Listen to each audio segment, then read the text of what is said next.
Alright, check it out. Today, I'm going to talk to you about a couple issues regarding how to kill baddies inside of your body. When I talk about baddies, right, am I talking about cigarette smoke? No. Okay. I'm talking about living organisms. Could even be viruses. Sometimes it's classified as living, sometimes not, right? But talking about the baddies, and actually these particular pathways won't kill the virus directly, they'll kill the virus in an indirect route. Welcome to the world of immunology. It's pretty complex and there's all kinds of little pieces, okay? So actually, just to make it clear, when the virus itself probably won't be attacked, it's vaguely possible that maybe it'll recognize some mark on the outside coat of the capsule of the virus. But probably what's going to happen is they'll probably kill off the cell that's infected by the virus, okay? Also, we're talking about worms, right? Not just bacteria, but worms, fungi, things like that. So those are some of the baddies we'll be talking about today. All right. Now, besides, you can see the title up here, How to Kill Baddies Using Oxygen-Nitrogen Reactive Species. And that will be the most of what we talk about today. However, before we talk about using the oxygen and nitrogen reactive species, let's talk about some of the things that we can kill them with that are not those reactive species, right? That are kind of like on the same level of dealing with these organisms. Let's say, for example, at the before the adaptive immune response kicks in. So this is before you have B and T cells and this kind of thing, right? Kind of like the innate immune response system, okay? Or it could even be the barriers, right, to prevent them from entering. That could be, considered to be a mechanism that your body uses to, well, it doesn't kill the bad, but it keeps them out, right? And basically, if they can't get in, they can't eat, and then they die. So hopefully that's good. So one of them is lysozymes, right? What is lysozymes? Lysozymes are a product that's found in your tears, found in your spit. So those are entry points into your body. And we have lysozymes that will actually chop up the bad guys, okay? Zymes, right? That means enzyme. That means chopping things up, okay? Enzymes can also put things together. But, for the most part, when we're talking about this whole type of category of digestive enzymes or protective enzymes, they're usually chopping things up, okay? Number 2, the proteolytic enzymes. Well, we said enzymes chop things up. Lysis means cut. Protease, okay, proteolytic, right? That means protein. So guess what? We're chopping proteins. Pretty straightforward. Now over here, right? There's something a little bit interesting about this one. We will be, this topic does come up several times in immunology, and actually it's just a fascinating subject because, there's an interesting study that I'm going to talk about in a moment. Right over here, lactoferrin, right? And reactive nitrogen intermediates, what they do is, okay, they will actually suck up iron to make it unavailable for bacteria. Bacteria fight this by using siderophores, right? And they actually try to go and, get oxygen out of the body. The interesting study that I was talking about was they actually took some iron particles, they vaporized them, or they made it so they could spread it out easily, and they sprayed it over a portion of the ocean, and the response and growth from microorganisms was so large that it could be seen from space. So that's super interesting. The shortage of iron actually affects life on Earth in a huge way. And if you make iron available, microorganisms can go out of control. So actually, if we, we take a blood sample, right, then is the iron content inside of blood high or low? And this is kind of a trick question because the answer is really both, right? The thing is that, technically the answer should be high, I guess, because the thing is that when we look at blood, it's red colored, and that's because the oxygen is hitting the heme, right, which is an iron-containing component. However, right, so technically, yeah, there's a good amount of iron inside your blood. But, okay, the reason why it's low is because that iron is caught inside of those red blood cells, right? They're not freely available. So, if all that iron was released inside your bloodstream, then the bacteria would be like, yes, we have this great environment, there's all this iron, let's eat it up and let's go crazy, right? But they really can't because they're inside the blood looking around. They're like, there's no iron here because all the iron is trapped inside the red blood cells, okay? So in one way it's high, in another way it's low, right? Okay, let's get to the business at hand. What we're really here to talk about, we're here to talk about oxygen and nitrogen reactive species. Okay. Let's take a look at, now one of them is going to be free radicals. Okay. Well, the idea behind most of these reactive oxygen species is free radicals. And what are free radicals? They are molecules. Let's pretend this is a molecule over here, right? And I'm going to stick out a couple fingers over here. This is going to be the extra pair of electrons right here. This is another normal molecule. It bumps into this guy, and then all of a sudden this guy, you know, gets the electrons over here.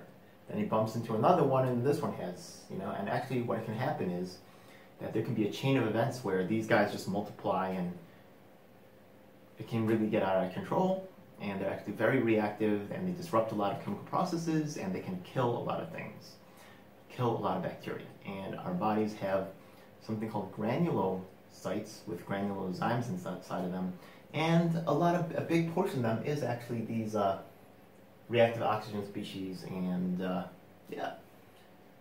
So let's talk about it, right? Let's talk about the pathway through which we create these reactive oxygen species, what these reactive oxygen species specifically are, and ways that we can memorize this for our exams. So the thing is that we're always breathing oxygen, right? Besides oxygen providing energy through not glycolysis, but, you know, providing, you know, an electron acceptor in the electron train transport mechanism, as well as, you know, providing a little bit of a substrate for the, you know, or was it really a substrate? Well, it's kind of like a co-reactor inside the Krebs cycle, also known as citric acid cycle.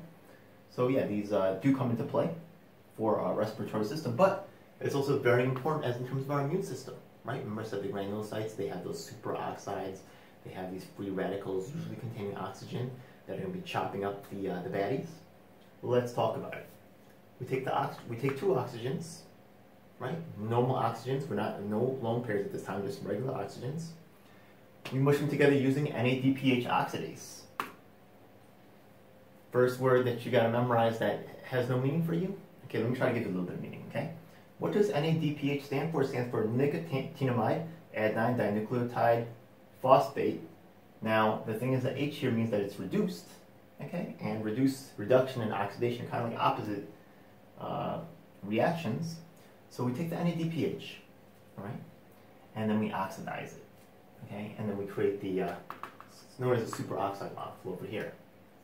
Now here's a little aside, okay? NADPH, it's a super important molecule inside of our bodies. Where does it come from?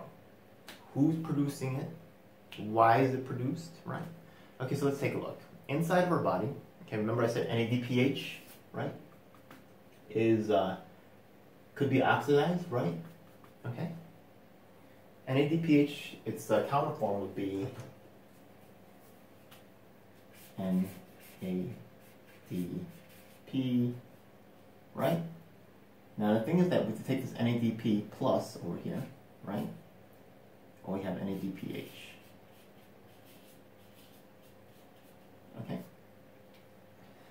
Now there's a lot of reactions inside of our body, including this one, which is super important, right? They want a hydrant around. They want to actually find a way to, if this guy is here, right? Actually think about it, right? It's actually donating an electron, right? With the H plus, right? If this becomes a positive, then the H is leaving with another electron to leave this as a positive molecule, right? So think about it, right? There's a lot of reduction and oxidation reactions going on in your body, and NADPH is the main supplier of those particular electrons, and, right, you can see that another electron was added here, okay? So let's take a look, right? Another concept we should know about NADPH and NADP plus is, inside of our body, do we have more NADPH or do we have more NADP plus?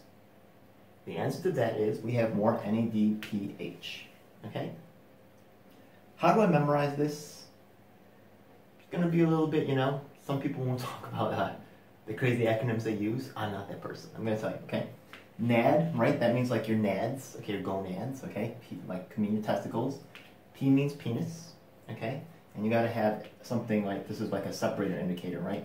You don't want to have your nads and your penis touching up against each other and getting all sweaty, right? So you want a little bit of space between. So remember that this is the run that you're going to have more of NADPH, okay?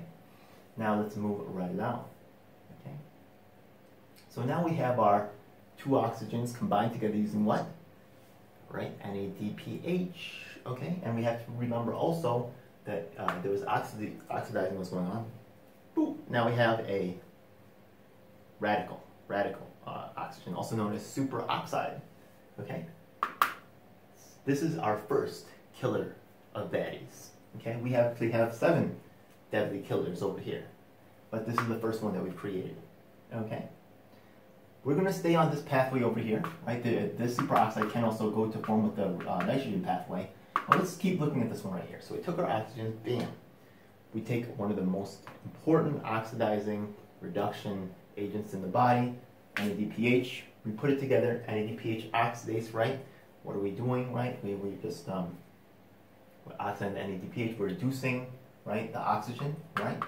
We're oxidizing this. We're reducing this. O2 minus. This should be pretty easy, right? Okay, we remember that's oxygen species, this first step, right? I'm not drawing any pictures, just going to memorize this first piece, okay? Now from here, right, what's probably, okay, let's go over some of these different guys here. We have hydrochloric acid, hydrogen peroxide, okay, and hydroxyl radical, okay?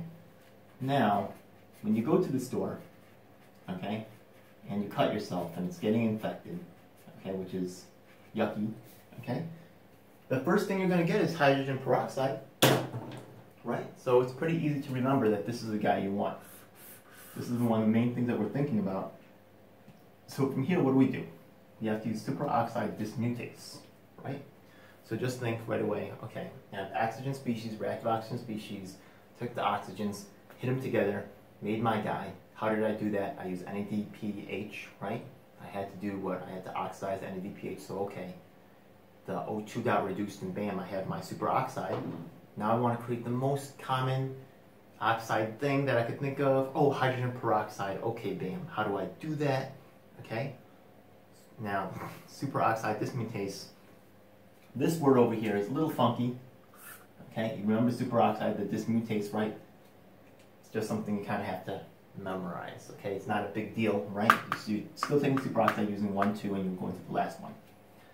Now let's move on. We have 2 possible, right? We have 2 possible pathways that we can take. Now, let's suppose that, you know, you cut yourself, it gets infected. Oh my goodness, horrible, right? What's another thing that can go wrong with your skin? You could get a fungal infection, right? And the number one way that you kill off, you know, you got fungus going inside your bathroom, right? You go in your bathroom, you'll say the hydrogen peroxide. But oh my goodness, you look in the shower and it's disgusting. You got some mold growing. How are you going to take care of that? You're going to use bleach, okay? And bam, hydrochloric acid is also known as bleach, HOCl. Just kind of remember that, right? So we got your oxygen, superoxide dismutase, right? And then we got, bam, we're going to make our hydrogen peroxide. Or we can go off onto the side, right, take hydrogen peroxide and make hydrochloric acid, okay? Now remember with immunology, right, I said I made a big deal earlier about all that iron going on, siderophores, right, lactoferrin, right? Rewind if you have to, right? These kinds of guys, right, they're playing a role. Well, guess what? Iron also plays a role here. Bam, okay? Iron is turned into Fe3+. What happens? That means that it's losing an electron, right? It means oxidizing, right? Okay? We're going to take this iron, right, and we're going to make it Fe3+. And just so you know, if this goes out of control, you have someone with so much Fe3+ in their body, right? That's also known as methemoglobin. And they look like Smurfs. They turn blue, okay? So that's just something interesting to remember, right? You're in the bathroom, right? First of all, you remember that you have to make the superoxide. Then you're in the bathroom, you're like, oh, okay. I got this hydrogen peroxide there because I'm going to try to heal my cut over here, which is going to bubble up. There's some mold inside the shower. Got to take care of that with the bleach. And then also remember that, you know, whoa, there's a you know, inside the shower there's like either a sticker or something like that, right, of a Smurf, right? And then remember that we're going to take the Fe2 and the Fe3+, right? Actually make it 3 Smurfs. Papa Smurf, Smurfette, and Bring Me Smurf. 3 Smurfs now, okay? So remember it's Fe3+, okay? And you made your hydroxyl radical, right? So you're in the shower already. You got water in there, right? Hydroxyl OH, right? Makes sense. If you want to, you could put a, you know, little bit of liquor inside the shower, right next to your bleach. Just so you know, that it's OH, right? But For me, water is enough. Hydroxyl, right? Hydro water. That's how I put it together. Now let's go to this one over here. The nitrogen reactive species. Remember earlier we said that the reactive nitrogen species, right, can play in, a little bit of a role with the iron thing as well, okay? Iron is pretty important. Arginine, okay? Arginine. You cut yourself, you say arg, okay? Hey, it's pretty easy to remember, right? Okay? You also say, what happens after you say, someone tries to cut you, can you say no?